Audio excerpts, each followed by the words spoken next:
नमस्कार साथियों, स्वागत है आप सभी का। मैं हूं अंकित अवस्थी। आप हैं मेरे साथ में अरावली को लेकर उठे हुए बवाल में कुछ नए अपडेट्स जानने के लिए। साथियों, अरावली बचाओ को लेकर के हमने बहुत पहले ही आपके साथ सेशन साझा किया था, जब सुप्रीम कोर्ट के द्वारा यह मान लिया गया था कि अरावली 100 मीटर से ऊपर ऊंची होंगी, वही मानी जाएंगी। हमने इस पर अपनी पाठशाला और अंकित इंस्पायर्स राजस्थान दोनों ही चैनल्स पर डिटेल में सेशन 1 दिसंबर को करके आपके साथ साझा कर दिया था। हमने जब ये सेशन किया, उसके बाद हमने इसके बारे में निरंतर अपने ट्विटर हैंडल्स पे, फिर चाहे वो अंकित इंस्पायर्स राजस्थान का हो या अंकित कुमार अवस्थी नाम से ट्विटर हैंडल्स हो, हमने अपनी तरफ से अरावली को लेकर के समय समय पर जो भी जरूरी जानकारियां हैं वो आपके साथ साझा की हैं, और कैसे अरावली को बचाने के लिए राजस्थान में फिलहाल तमाम प्रयास और देश भर के अंदर लोग जो पर्यावरण प्रेमी हैं वो अरावली बचाने को लेकर किस तरह से निरंतर प्रयास कर रहे हैं वो आपके साथ साझा किया। हाल ही में अरावली से जुड़ा एक और मामला बाहर निकल कर आया, और वो मामला था दिल्ली के प्रदूषण से जुड़ा हुआ। जैसा कि आप सभी जानते हैं कि दिल्ली का प्रदूषण इस समय अनकंट्रोलेबल है। जीने लायक परिस्थितियां नहीं हैं। सभी लोग इस बात को अच्छे से जानते हैं। जो दिल्ली और एनसीआर में रह रहे लोग हैं, वो सामान्य से अपना जीवन 10 साल कम करते हुए जा रहे हैं। इतना एयर क्वालिटी बिगड़ चुका है कि उस एयर क्वालिटी के लेकर के और उसके मानकों को लेकर के अब सरकारें सफाई दे रही हैं। सरकारें उन मानकों को मानने से इनकार कर दे रही हैं। हालात ये हैं कि जिस तरह से पहले वर्तमान में सत्तारूढ़ पार्टी बीजेपी जब अपोजिशन में थी, तो आम आदमी पार्टी से जो सवाल करती थी, आज वो खुद ही अब डिफेंसिव मोड में प्रदूषण और एक्यूआई को लेकर के अपनी तरफ से बयानबाजी कर रही है। इन तमाम चीजों के बीच में हाल ही में एक सोशल मीडिया पर नई डिबेट जुड़ी।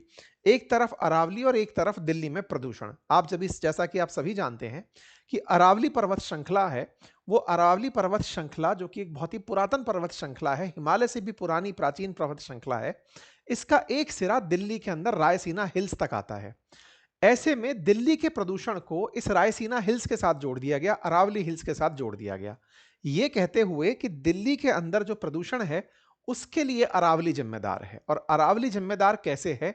अब एक तरीके से ये ऐसे समय पर बयान आया सोशल मीडिया पर, ऐसे समय पर इस तरह की चर्चाएं छिड़ना शुरू हुई जिस समय अरावली को लेकर के सुप्रीम कोर्ट की गाइडलाइंस और भारत सरकार के जो पर्यावरण मंत्रालय है उसकी तरफ से जो तर्क दिए गए थे, उन तर्क के बाद में जैसे ही दिल्ली के प्रदूषण के लिए अरावली जिम्मेदार ठहराया जाने लगा, तो लगने लगा कि अब दिल्ली में प्रदूषण ही तभी खत्म होगा जब अरावली को यहां से हटा दिया जाएगा। तो आइए आज के सेशन में यह समझने का प्रयास करते हैं कि ये जो धारणा लोगों के दिमाग में बिठाई जा रही है कि दिल्ली के प्रदूषण के लिए अरावली जिम्मेदार है, वो कितना सही और कितना गलत है, नंबर एक। नंबर दूसरा, क्या भारत सरकार अरावली को लेकर के अपने विचार से कन्विंस है या कुछ स्पष्टीकरण दिए हैं? हाल ही में केंद्र सरकार की तरफ से दिए गए स्पष्टीकरण से क्या भारत का अरावली बच जाएगा? आज के सेशन में जिक्र होगा सभी बातों का। लेकिन हां, फिलहाल रजत शर्मा जी से काफी सारे सवाल लोगों के द्वारा किए जा रहे हैं। भूपेंद्र यादव जी से सवाल किए जा रहे हैं। रजत शर्मा जी जो इंडिया टीवी के संपादक हैं, उनसे सवाल इस बात का क्योंकि उन्होंने हाल ही में प्रदूषण को लेकर के जो थ्योरी दी, उस थ्योरी को अब हम आप पर डिस्कस करेंगे कि क्या वो थ्योरी वाकई में जो वो कह रहे हैं कि प्रदूषण इस वजह से हो रहा है उसके आसपास है, या फिर कोई और कहानी है। आइए हम एक एक करके चर्चा करते हैं। हालांकि मैं आपको बता दूं कि मैंने अरावली पर ऑलरेडी एक सेशन किया। मैं बार बार इसलिए बता रहा हूं क्योंकि मेरे बहुत से सोशल मीडिया हैंडल्स के कमेंट्स में ये लिखा आ रहा है कि आपने अरावली को लेकर कोई सेशन नहीं किया है, जबकि शुरुआती सेशन हम ही लोगों ने किया था। यह जानकारी देने के लिए मैं आप लोगों के सामने अपनी पुरानी तस्वीर दिखा रहा हूं।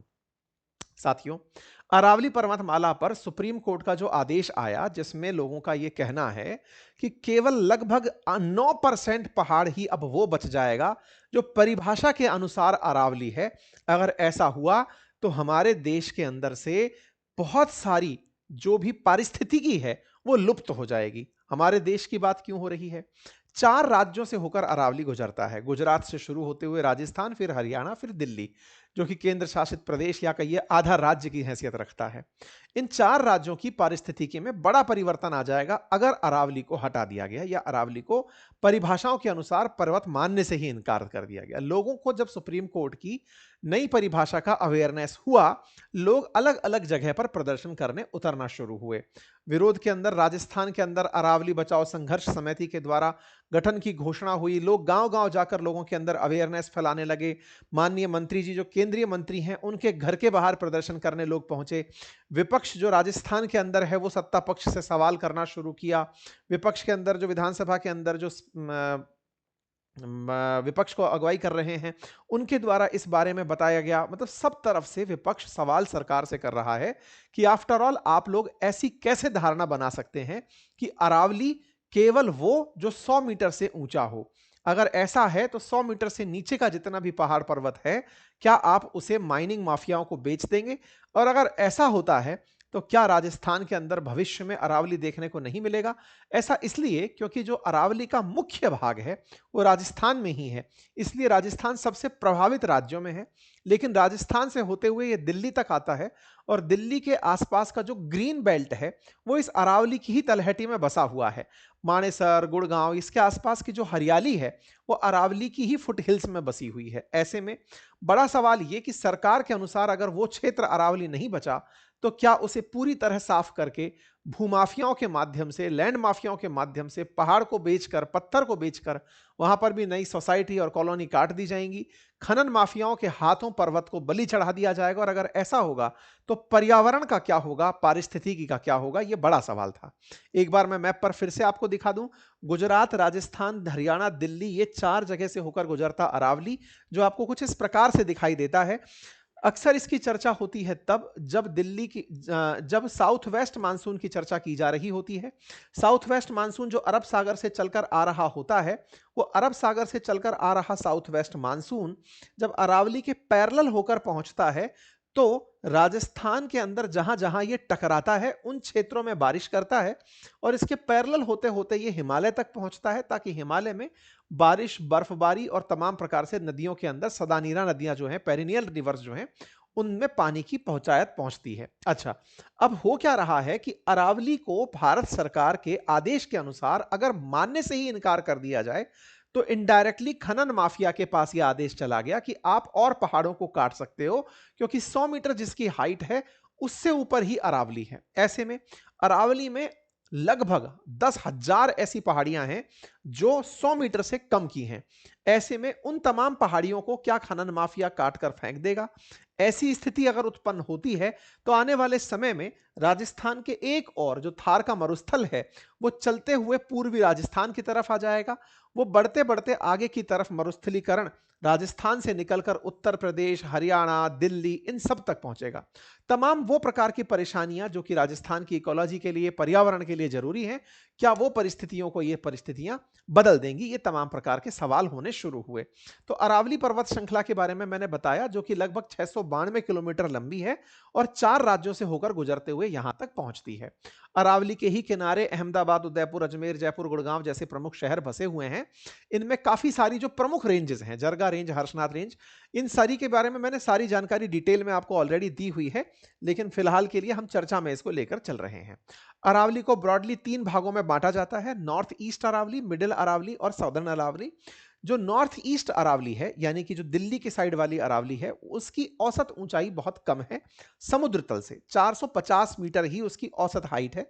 वहीं मिडिल अरावली की औसत ऊंचाई 500 से 700 मीटर है और जो सदर्न अरावली है उसकी 1000 मीटर है। जब आप ये वाली लाइन सुनते हैं तो आप कहेंगे, थोड़ी देर पहले आप कह रहे थे कि 100 मीटर से ऊपर वाली अरावली और उसके नीचे वाली अरावली की लड़ाई है, और कह रहे थे कि 100 मीटर से ऊपर की अरावली 10% से भी कम है, 9% के आसपास है, और अभी आप शब्द यूज कर रहे हो औसत ऊंचाई। सर क्या बात करते हो, औसत ऊंचाई 450 मीटर कैसे आ सकती है जब 10% ही 100 मीटर से ऊपर है? बहुत ही लॉजिकल सवाल बनेगा।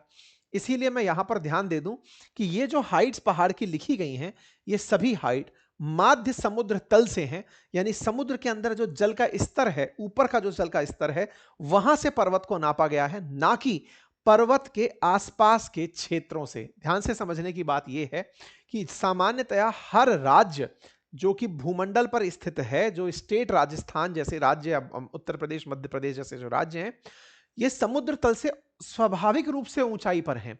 तभी तो समुद्र का पानी तलहटी से चलकर अंदर नहीं आ रहा है। समुद्र में और जमीन में जो बेसिक अंतर है वो यही ना, जमीन समुद्र से ऊपर है तो समुद्र से उसकी एक औसत ऊंचाई होती ही है। ऐसे ही राजस्थान की एक माध्य समुद्र ऊंचाई समुद्र से होगी। समुद्र से राजस्थान की जो हाइट है उसको भी इसमें काउंट कर लिया गया है। और फिर हम अरावली की हाइट बोल रहे हैं। तो अपनी एक तो राजस्थान की हाइट प्लस अरावली की हाइट दोनों कंबाइंड रूप से तो समुद्र से बहुत ऊपर चली गई। इसी वजह से यहां पर यह औसत हाइट आपको ज्यादा देखने को मिल रही है। बवाल क्या है? बवाल भारत सरकार के इस बयान पर है जिसमें उन्होंने 100 मीटर तो बोला, लेकिन यह नहीं बोला कि इसे नापा कहां से जाएगा। अब नापा कहां से जाएगा?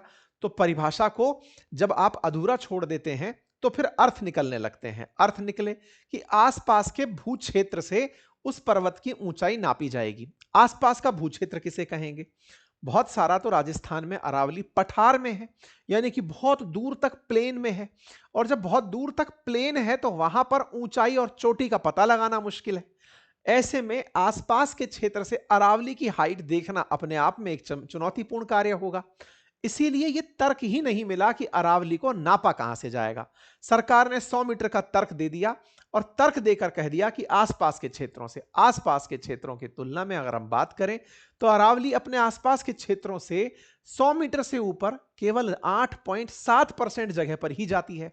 उसके अतिरिक्त 10,000 छोटी मोटी ऐसी चोटियां हैं जो कि औसत से 20 मीटर से नीचे की डली हुई हैं। ऐसे में पर्यावरण मंत्रालय के द्वारा जो सुप्रीम कोर्ट को दी गई अपनी सिफारिश थी, उन सिफारिश में जो गलतियां हुई उससे अरावली बचाओ आंदोलन निकल पड़ा। पहले अरावली को लेकर 3 डिग्री वाला फॉर्मूला अपनाया जाता था, सरकार ने वो हटा दिया। 100 मीटर वाली बात की जिसको लेकर के बवाल शुरू हो गया। अरावली पूरे देश में 39 जिलों से होकर गुजरती है। 4 राज्यों के अंदर 39 जिलों से होकर गुजरती है। उसमें से कई प्रसिद्ध वर्ल्ड हेरिटेज क्षेत्र भी स्थित हैं। इसी बयान में अचानक बयान जुड़ जाता है रजत शर्मा जी का। हालांकि आप इस बात को जिसके लिए चर्चा में है, उसमें इनका कहना यह है कि दिल्ली का जो प्रदूषण है वो कोई एक दिन का कारण नहीं है, उसकी ज्योग्राफिकल स्थिति उसका बड़ा कारण है। उनका कहना है कि वो 3 तरफ से अरावली की पहाड़ियों से घिरा हुआ है। इस वजह से प्रदूषित हवा कैद हो जाती है और वो यहां से निकल नहीं पाती। आइए अब हम इस बात का विश्लेषण कर लेते हैं जो रजत शर्मा जी बयान दे रहे हैं। इनका कहना है कि सर्दी के सीजन में जो हवा है वो दिल्ली के चारों तरफ अरावली से घिरे होने के कारण ऐसा होता है। आपने जो बात कही, इन्होंने अपनी तरफ से जो बात कही वो दिल्ली की ज्योग्राफी को इसके प्रति जिम्मेदार दे दिया। Delhi is a big city, its shape is like a ball surrounded by Aravalli hills on 3 side. As a result polluted air get trapped and can not disperse easily. इनका जब ये बयान आया तो सोशल मीडिया पर इनका क्रिटिसिज्म होने लगा।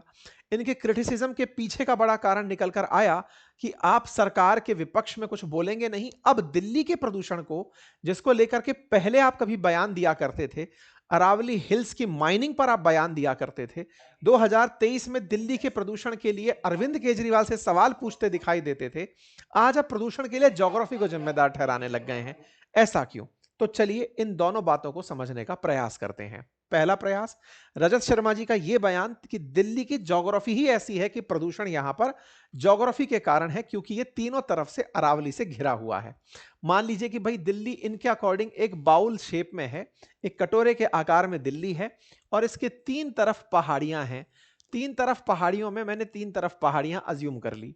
ऐसे में इस कटोरे के अंदर बैठी दिल्ली को अगर प्रदूषण से मुक्त कराना है तो आपके अकॉर्डिंग इन तीनों पहाड़ियों को हटा दो, तब जाकर के ये प्रदूषण से मुक्त होगा। कहना शायद आप यही चाह रहे होंगे, वो भी ऐसे समय पर जब अरावली को लेकर के इतने प्रदर्शन और विरोध चल रहे हैं।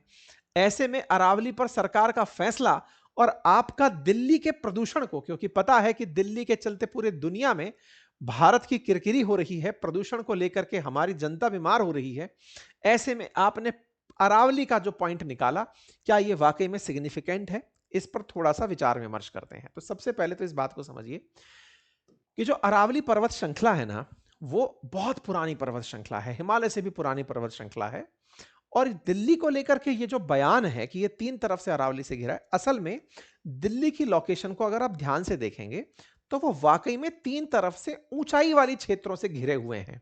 ये तर्क तो सही है, लेकिन इसकी जो प्रासंगिकता है ना वो गलत है। कैसे? दिल्ली जब प्रदूषित नहीं होता था तब भी इन 3 ऊंची चोटियों से घिरा हुआ होता था। अरावली आज का नहीं है, करोड़ों साल पहले का बना हुआ पर्वत है। Just like Himalaya, just like Malwa plateau. इस तरीके से जो पहाड़ियां पहले से हैं और पहले से ही बने इन पहाड़ियों के बीच में जाकर दिल्ली बसा, तब तो उसमें प्रदूषण नहीं था। लेकिन अब जब प्रदूषण आने लगा है, तो ये पहाड़ियां कहां से जिम्मेदार हो गई, ये इसका एक काउंटर आर्ग्यूमेंट है। स्वाभाविक रूप से सोचने की बात है कि दिल्ली की प्रदूषण के पीछे का जो कारण दिया जा रहा है वो ये कि दिल्ली की भौगोलिक स्थिति एकदम कटोरे के समान है। कैसे? उसके एक तरफ अरावली है, एक तरफ हिमालयन रेंजेस हैं। आप कहेंगे दिल्ली में हिमालय कहां है? तो दिल्ली से आगे जब आप पंजाब निकल रहे हैं तो हिमाचल के अंदर हिमालय की पहाड़ियां आ ही रही हैं। बिल्कुल वैसे ही दूसरी तरफ अगर आप एमपी साइड में निकलते हैं तो मालवा का पठार आ जाता है। तो दिल्ली के आसपास तीन तीन ऊंची क्षेत्र हैं और एक तरफ हमारा गैंगेटिक प्लेन है, यमुना गंगा का मैदान है। तो ऐसे में तीन तरफ से ये हवा जो इसके बीच में दिल्ली के प्रदूषण से आती है वो डिस्पर्स नहीं हो पाती और दिल्ली के अंदर प्रदूषण होने लगता है। ये बात तो सही है कि तीन तरफ से घिरा हुआ है। ये बात भी सही है कि प्रदूषण यहीं पर सबसे ज्यादा होने का बड़ा रीजन बनता है कि इसकी लोकेशन ऐसी है कि ज्योग्राफी इसे सपोर्ट नहीं कर रही। एक बार यूपीएससी ने भी इस सवाल इसी तरह से पूछा था कि दिल्ली को हीट चैम्बर क्यों कहा जाता है और दिल्ली हीट चैम्बर गर्मियों में बन क्यों जाता है। तो गर्मियों में हीट चैम्बर बनना और सर्दियों के अंदर फॉग से पीड़ित होना या प्रदूषण से पीड़ित होना, यह दिल्ली के साथ हो क्यों रहा है? क्योंकि दिल्ली में बनी हुई जो प्रदूषित हवा है या गर्म हवा है वो निकल नहीं पाती, चारों तरफ से तीन तरफ से घिरी हुई है। एक तरफ से जगह से जहां से निकल पाती है उस तरफ से निकलती रहती है तो ही जाकर के चीजें नॉर्मल होती हैं। लेकिन याद रखने वाली बात यह है कि यदि ऐसी स्थिति है तो ये आज से नहीं है। दिल्ली के बसे हुए भी कई सौ साल बीत चुके हैं और पहाड़ों को तो करोड़ों साल बीत चुके हैं, लेकिन प्रदूषण की शिकायतें कुछ 15-20 सालों से आने लगी हैं। ऐसे में अचानक पहाड़ियां उत्पन्न होकर नहीं आ गई हैं। इसलिए यह जो जवाब है कि अरावली की वजह से प्रदूषण है, यह समझने की आवश्यकता है।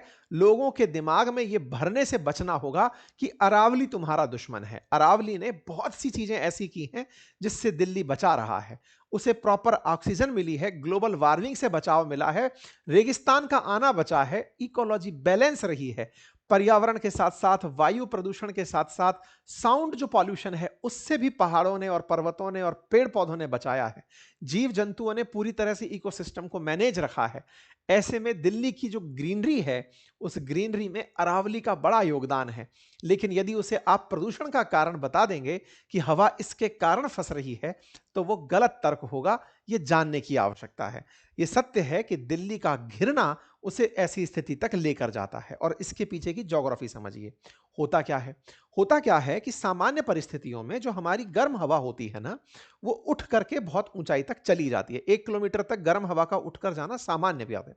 लेकिन जब तापमान में बदलाव आता है, टेम्परेचर इन्वर्जन आता है, तो जो गर्म हवा है वो गर्म हवा ऊपर उठ तो गई, लेकिन जो ठंडी हवा थी जो जमीन पर थी, जो कि सर्दियों के दिनों में है, वो ठंडी हवा अपने साथ पॉल्यूशन की जो हवा है उसको फंसा लेती है। चाहे वो कार्बन डाइऑक्साइड है, कार्बन पार्टिकल्स है, सल्फर डाइऑक्साइड है, जो भी प्रदूषित हवाएं हैं उनको वो ठंडी हवा अपने में फंसा लेती है। ऊपर की तरफ गर्म हवा, नीचे की तरफ ठंडी हवा, टेम्परेचर इन्वर्जन का कारण बनता है और यहां पर केतली के ढक्कन की जैसी स्थिति बन जाती है। टेम्परेचर इन्वर्जन के कारण यहां पर फॉग लाइक सदृश संरचनाएं बनने लगती हैं और ये फॉग जब स्मोक के साथ फंस जाता है तो स्मॉग कहलाता है। चूंकि सर्दियों में इसकी मिक्सिंग हाइट नीचे आती चली जाती है, गर्म हवाएं नीचे की तरफ आती चली जाती हैं, इसलिए दिल्ली में प्रदूषण ऑब्जर्व होने लगता है। लेकिन फिर से सवाल, दिल्ली में फॉग अगर स्मोक नहीं भी होगा तो भी बनेगा, यानी धुआं नहीं होगा तब भी फॉग तो बनेगा। फॉग का होना दिल्ली की ज्योग्राफी हो सकती है, लेकिन स्मोक हमारे कंट्रोल में है। उस फॉग में स्मोक का मिलना जो उसे स्मॉग बनाता है, यह तर्क समझने का है। सर्दी में हवाओं का ऊपर ना उठ पाना, इसके लिए ज्योग्राफी जिम्मेदार हो सकती है, लेकिन हवाओं का पैदा करने में तो हम ही जिम्मेदार हैं। प्रदूषित हवाओं के लिए तो दिल्ली खुद जिम्मेदार है। वहां पर जो वाहन प्रदूषण है या निर्माण कार्य है या औद्योगिक उत्सर्जन है, कचरा जलना है, कोयला, लकड़ी और उपले जलाना है, ये सब हवाएं ऐसी हैं जो इसका कारक बनती हैं। तो ऐसे में अरावली को अगर वाकई में जिम्मेदार मानते हो तो ये समझ लो कि अरावली है तो आपको डेजर्टिफिकेशन से बच रहे हो, जलवायु नियंत्रण में रह रहा है, जल बच रहा है, तमाम सुविधाएं आपको दिल्ली एनसीआर को अरावली की वजह से मिली हुई हैं। यही कारण है कि इस समय विपक्ष के द्वारा, क्योंकि सत्ता पक्ष ने तो सुप्रीम कोर्ट को अपना आंसर सौंपा है, इसलिए विपक्ष के द्वारा अरावली को बचाने के लिए आंदोलन किया जा रहा है और विपक्ष सरकार के ऊपर हमलावर है कि अगर आप ऐसा कर देंगे तो रेगिस्तान को हरियाणा तक लेकर के पहुंच जाएंगे। एक सर्वे बताता है कि अरावली में ऑलरेडी अवैध माइनिंग जोरों पर है। 1975 से लेकर अब तक 8% अरावली हिल्स खत्म हो चुकी हैं, और अगर ऐसे ही चलती रही, जिसमें परिभाषा का रोल नहीं है, तो 2059 तक 22% अरावली स्वतः ही नष्ट हो जाएगी। ऐसे में जब सरकार खुद से अरावली की परिभाषाओं को ही वंचित कर दे, आपके दिमाग में एक बड़ा सवाल आएगा कि परिभाषा से फर्क क्या पड़ गया। देखिए क्या था, चूंकि अरावली 4 अलग अलग राज्यों से होकर गुजरती थी, तो ऐसे में हर राज्य जब माइनिंग पर कोई भी आदेश लेकर आता, तो उस राज्य के जो माइनिंग करने वाले लोग हैं वो सुप्रीम कोर्ट में पहुंच जाते कि साहब इस राज्य के अंदर तो अरावली इसको कहा गया है, गुजरात वाले मानते नहीं है, या फिर राजस्थान वालों ने ये कहा है, हरियाणा वाले नहीं मानते हैं। ऐसे में सुप्रीम कोर्ट ने केंद्र सरकार से कहा कि आप अपनी एजेंसी से सर्वे करके ये बतवाओ कि अरावली कहेंगे किसे। तो सुप्रीम कोर्ट में केंद्र सरकार के द्वारा जो हलफनामा नवंबर 2025 में दिया गया, उसमें यह बात बोली गई कि 100 मीटर से ऊंचे वाले श्रेणियों को अरावली कहेंगे, और एक पर्वत से 500 मीटर दूसरी तरफ जो दूसरा पर्वत है, उसके बीच की जगह को भी हम अरावली कंसीडर करेंगे। ऐसा केंद्र सरकार के द्वारा सुप्रीम कोर्ट को अपना जवाब दे दिया गया।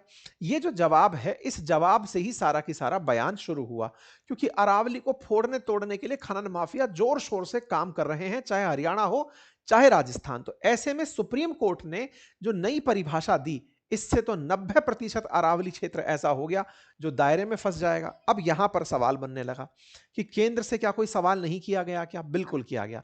जो केंद्र के मंत्री हैं भूपेंद्र यादव जी, इनसे सवाल पूछा गया, तो इन्होंने अपनी तरफ से जवाब देते हुए कुछ यूट्यूबर्स को, कुछ पत्रकारों को इसका जिम्मेदार ठहरा दिया कि उन्होंने गलत तरीके से बातें फंसा दी, बल्कि हम तो मर्फी की परिभाषा मानकर चल रहे हैं। कहानी क्या मानती है सरकार, उन्होंने बताया। इन्होंने कहा, देखिए अरावली संरक्षित है और अभी भी संरक्षित रहेगा। 90% अरावली तो वैसे ही संरक्षित रहेगा, अरावली में कोई माइनिंग एक्टिविटीज नहीं होंगी। इन्होंने अपनी तरफ से तर्क देते हुए 100 मीटर की परिभाषा दी। इन्होंने कहा कि जो लोग 100 मीटर को आसपास के क्षेत्रों से काउंट कर रहे हैं, उन्हें हम बताना चाहेंगे कि अरावली की हम गहराई से 100 मीटर नापने की बात कर रहे हैं, ना कि आसपास के क्षेत्रों से। मंत्री महोदय ने अपने स्पष्टीकरण में जो बात कही, उसमें उन्होंने एक ज्योग्राफी के जो साइंटिस्ट हैं, जो रिसर्चर हैं, उनका नाम, मर्फी का नाम लेकर के, जिसे राजस्थान सरकार 2006 से मानती चली आ रही है, वही तर्क इन्होंने दे दिया। और इन्होंने कहा कि अरावली की जो औसत हाइट है, उसे अकॉर्डिंग टू हिम नापा जाएगा। अब औसत हाइट को उनके अनुसार नापने का तरीका क्या है? बोले पहाड़ कई बार ऐसा होता है कि जो धरती से ऊपर दिख रहा है उतना ही नहीं होता, बल्कि पहाड़ धरती की गहराई तक भी होता है, जहां तक उसके पत्थर होते हैं। हम वहां से लेकर के हाइट तक नापने की बात कर रहे हैं। इस वजह से अरावली तो अब और संरक्षित हो जाएगा। आपने अपने बयान में कहा कि हमने तो अरावली बचाने के तमाम प्रयास किए हैं।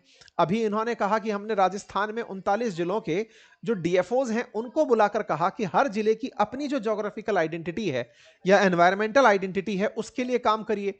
तो इन्होंने अपनी तरफ से अपना जवाब दिया और कहा कि ऐसी स्थिति में जो हमारी परिभाषा है, वो अरावली को 0.19% तक ही माइनिंग के लिए उपलब्ध कराती है। ये अपोजिशन लोगों को भड़काने का काम कर रहा है। माननीय मंत्री महोदय, यूट्यूबर्स ने या फिर अपोजिशन ने या जिसने भी आपके साथ ये सवाल रखे थे, उसमें निश्चित ही उन तमाम लोगों की गलती निश्चित थी जिन्होंने इस परिभाषा में ये बताना उचित नहीं समझा कि हाइट कहां से नापी जाएगी, क्योंकि उस रिपोर्ट में ये बोला गया कि हाइट आसपास के क्षेत्रों से नापी जाएगी।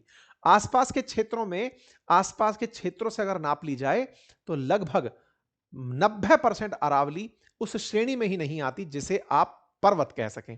ऐसे में अब जो आपने नया तर्क दिया कि हम तो मर्फी की बात मान रहे हैं और मानते हुए आगे बढ़ेंगे, और आपने कहा कि हम तो साहब गहराई से लेकर के नापेंगे, ये बात अब नई है और इस नई बात को लोगों को जानने का अधिकार भी है। बकायदा मिनिस्ट्री ऑफ इंफॉर्मेशन की तरफ से ये एक वो भी आया, पीआईबी की तरफ से एक जानकारी भी बाहर निकल कर आई, जिसमें अरावली को लेकर के बात कही गई कि हम किस तरह से अरावली को मानते हुए चलते हैं, और रिचर्ड मर्फी जो लैंडफॉर्म का क्लासिफिकेशन देता है, उसके अनुसार हम 100 मीटर से ऊपर के जो रिलीफ्स हैं उन्हें हिल मानते हैं। यही हमने भी कहा है। तो 100 मीटर से ऊपर के हिल्स को हिल्स मानते हैं, मर्फी की परिभाषा मानते हुए, गहराई से नापते हुए हम चल रहे हैं। कुल मिलाकर के सरकार ने अरावली को लेकर के अपना बयान स्पष्ट कर दिया है कि हम पहाड़ों को तलहटी से नापेंगे, ऊपर से नहीं। बस इतने से पता चलता है कि फिलहाल सरकार अरावली को लेकर के अपनी तरफ से बैकफुट पर है और अरावली बचाओ को लेकर के जो आंदोलन चल रहा है, जिसमें प्रदूषण का जिम्मेदार अरावली को जो ठहराने का प्रयास था, वो बैकफायर कर गया है। लोगों का सवाल उनसे यही है कि प्रदूषण के लिए जिम्मेदार जो कारक हैं, आप उन पर काम करिए। अवैध निर्माण हो रहे हैं, उन्हें रोकिए। प्रदूषण में जो कोताही हो रही है, उसे रोकिए। जिस तरह से अवैध तरीके से वाहनों की आवाजाही हो रही है, अवैध तरीके से इंडस्ट्रीज चल रही हैं, लोग पराली जला रहे हैं या फिर कचरा जला रहे हैं, उन तमाम चीजों पर नियंत्रण लेकर आइए। चूंकि दिल्ली तब भी था जब अरावली दिल्ली तब भी था जब प्रदूषण नहीं था। तो जब प्रदूषण नहीं था और अरावली था, उस समय पर भी दिल्ली था। तो ऐसे में भाई साहब कृपया करके प्रदूषण से मुक्त करिए, ना कि अरावली से। यही सभी लोगों का मत है। बाकी आप लोग इस विषय पर क्या सोचते हैं, जरूर अपनी राय कमेंट बॉक्स में बताइएगा। फिलहाल के लिए इतना ही। चैनल पर नए हैं तो सब्सक्राइब करिए। ज्योग्राफी में अगर रुचि है, पढ़ना चाहते हैं, तो हमारे कोर्सेज अपनी पाठशाला एप्लीकेशन पर उपलब्ध हैं, उन्हें पढ़िए। हमारे हैंड रिटन नोट्स उपलब्ध हैं, आप उन्हें घर बैठे मंगा सकते हैं। अपनी पाठशाला एप्लीकेशन से आप हमारी किताबें, हमारे कोर्सेज एक्सेस कर सकते हैं। Thank you so much.